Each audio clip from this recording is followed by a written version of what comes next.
I met the Pelted Man. When I met the Pelted Man, I was on a school camping trip.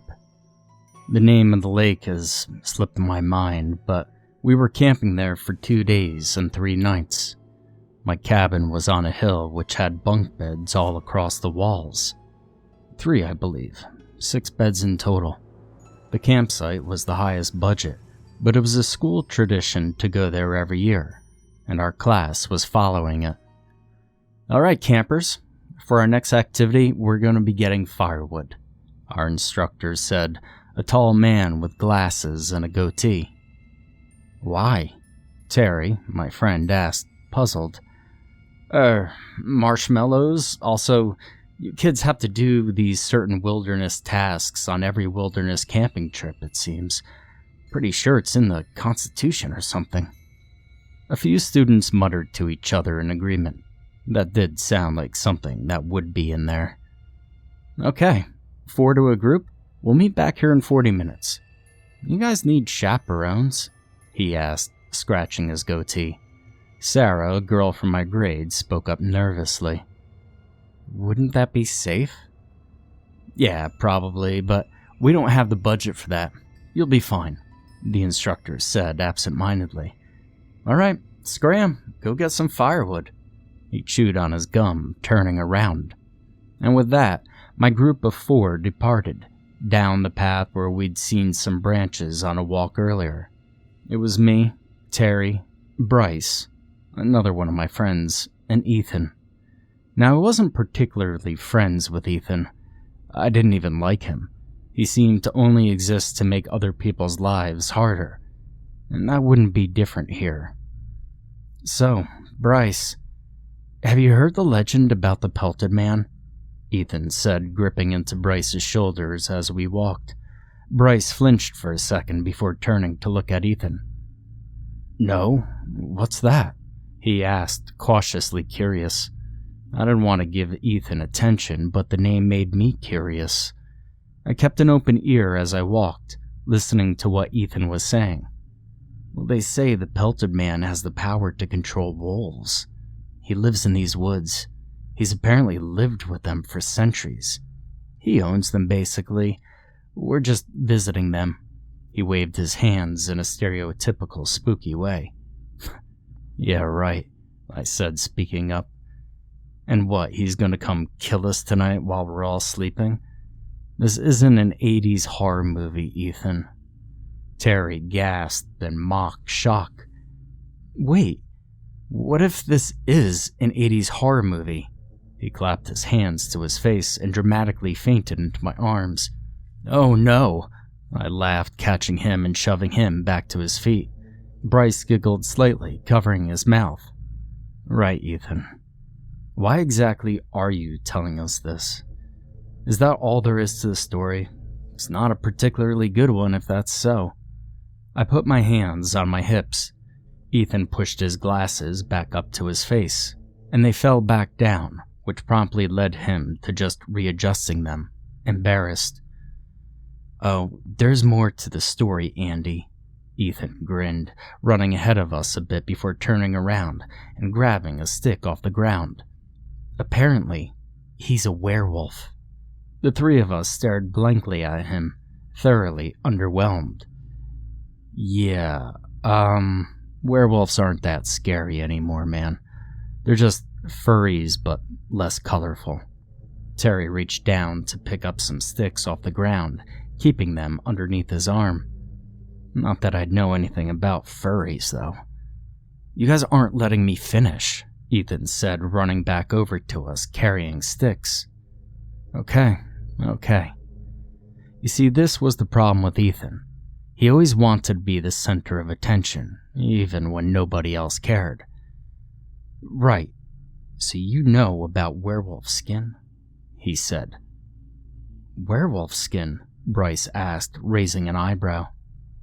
We'd gotten to the place where we'd seen a lot of sticks earlier, a pretty patch of trees where plenty of branches laid on the ground, knocked off by nature or something. I walked ahead a little bit and started gathering some. Yeah, werewolf skin. According to some legends, werewolves actually transform by getting into the skin of a werewolf and fusing with it on a full moon. Werewolf skin can, increase your lifespan by 30 years if you're wearing it. Terry nudged me as Ethan talked, looking like he was about to burst out laughing. Holy shit, dude. It really is fursuits. I couldn't hold it in, and burst out laughing, dropping the sticks I was holding. Ethan stopped talking and stared at the two of us, a hurt expression on his face. You guys don't even care, do you? You just want to make fun of me all the time. No. Keep on going. We care, I said as I had a wide grin on my face. I tried to suppress the laughter. Ethan clutched the sticks he was carrying and stormed off into the woods, leaving the three of us in the spot as Terry and I laughed. Bryce walked over to us, awkwardly smiling. A forced one. That was kind of mean. He was just trying to tell us a scary story to set the mood. It's fine. He'll get over it. Besides, he was just trying to scare us and it didn't work. I glanced over to where Ethan had left and continued picking up sticks, satisfied. Yeah, but... never mind, Bryce said, pursing his lips. Now, looking back on it, I wish we'd been nicer to Ethan. He didn't deserve how rude we were. He was probably just trying to make friends, but we were kids, and judgmental kids at that. We just assumed he was trying to bully us, when in reality, we were being the bullies. But Ethan never came back that night. By 9:40, the counselors and teachers had gathered everyone outside of our cabins to declare that Ethan was missing. You three, Mrs. Price, our teacher, called Bryce, Terry, and myself over to talk to us in private. You went out with Ethan. You were the last ones to see him. Now why didn't he come back with you? A chill went through our trio. We knew we couldn't really tell her. Obviously, looking back on it, we should have just told her. But, as mentioned before, we were kind of the bullies and we subconsciously realized it, and fearing that we'd get in trouble for telling the truth, our thoughts went to lies. We were getting sticks and Ethan walked off in this one clearing. I blurted out, followed by Terry's panicked continuation. He went deeper into the woods to get sticks, and he told us that he'd meet us back at the camp. Mrs. Price stared at us for a moment before placing her palm to her head in frustration, sighing. Kids, we put you in groups specifically so you wouldn't split up. Oh, we said after a moment of awkward silence. It's all right. We should have explained it better. Just go back to your cabins and we'll find your friend. Stay safe. We nodded and ran back to our cabins, eager to be out of this awkward situation. I can't believe Ethan ditched us, man, Terry said as we walked back. Total attention stealer. He's probably just hanging out by some pond with frogs or something. Bryce, who'd stayed silent, suddenly spoke up, snapping at us. You guys are being awful. What if he got hurt and it's our fault? Why didn't we tell her what actually happened? What? So that he could just come back in a few hours and get pity points as some kind of victim? You see, that's what he wants us to do, Bryce. It's just another plea for attention. I crossed my arms, rolling my eyes. But what if it isn't? What if he's actually out there hurt? Bryce pleaded, panic in his voice. I sighed as Terry kept walking ahead of us. Listen, we'll wait a few hours. If he still hasn't come back, then we'll go look for him. The three of us.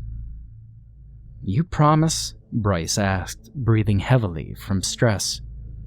Sure. Ethan didn't come back that night, and around 11 the three of us snuck out as I promised Bryce to find our acquaintance.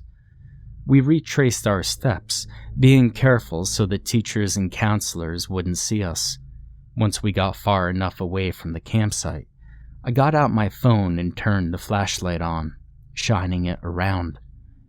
"Okay, stay close," I said, pointing it forward. "Where do you think he could have gone?" Terry asked, glancing around. "You guys remember which way he went?" "I think he went that way," I said, after a moment of glancing around. We kept walking, and before long, got to the path of trees where Ethan had run off. "Ethan?" I yelled, shining my light around. "Listen, we're sorry. Are you here?" No response. Bryce turned on his phone flashlight too, followed by Terry. "Okay, well, maybe he's further ahead. No need to get worried," I said, glancing at Bryce, who was very much worried. But we kept pushing on, going past the patch of trees and into the thicker, less explored woods. "Ethan? Where are you? You're kinda causing a scene," Terry yelled, walking towards some trees. I ran ahead a little, searching around for any sign of Ethan. I wasn't searching as well as I should have, and should have stayed with the group. I was tired, and I just wanted to get this over with. A stick snapped ahead of me, and I froze. "Terry? Was that you?" It wasn't Bryce, he was right behind me. Leaves rustled as I waved my light around, getting a little frightened now. "Ethan?" Bryce yelled, voice shaky. I took a few steps forward and stopped as I stepped on something that wasn't the ground.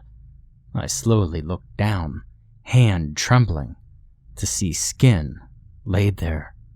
Torn patches of it ripped cleanly off of something. It was laid out in a bunch on the ground like something had peeled it off and discarded it. I screamed, almost dropping my phone and backing up. "Skin? What?" Bryce gasped, glancing at the skin before horror filled his voice. "Whose skin is that?" Bryce asked, hyperventilating. I don't know," I stammered, unable to take my eyes away from it. My mind instantly made the connection, however. That was Ethan's skin. Something had peeled off his skin, and we stared at it in horrified silence until our shock was interrupted by a low, low growl from behind us. Standing there between the trees, engulfed in shadow, was a massive, drooling wolf on its hind legs. It stood at least 14 feet tall, with a hunched back of tattered fur patterns. I tried to comprehend what I was looking at as it stared at the two of us with amber eyes. Something's flesh stuck to its black, warped jaw. He looked like a wolf man, made of dozens of different pelts from other wolves. I understood now. The werewolf skin. It was wearing so many werewolf skins to the point where it barely even resembled a human. Then, that was it. The pelted man turned away from us, lumbering back into the woods. It had no interest in us, already having fed on Ethan shortly before. Terry found the two of us 5 minutes later, standing there in shock and terror. Despite how many times he asked us what happened, neither of us ever told him. We were too scared, unable to process what we'd just seen. We went back to our cabins, and the next day, the trip ended early. Ethan was never actually found, and our school never went on a trip to that camp again. I haven't told a soul about what I saw back then, and from what I know, neither has Bryce. Well, till now, that is. I had to just get this off my chest. You see, I had to tell somebody. As far as I know, the pelted man is still in those woods, where it's always been.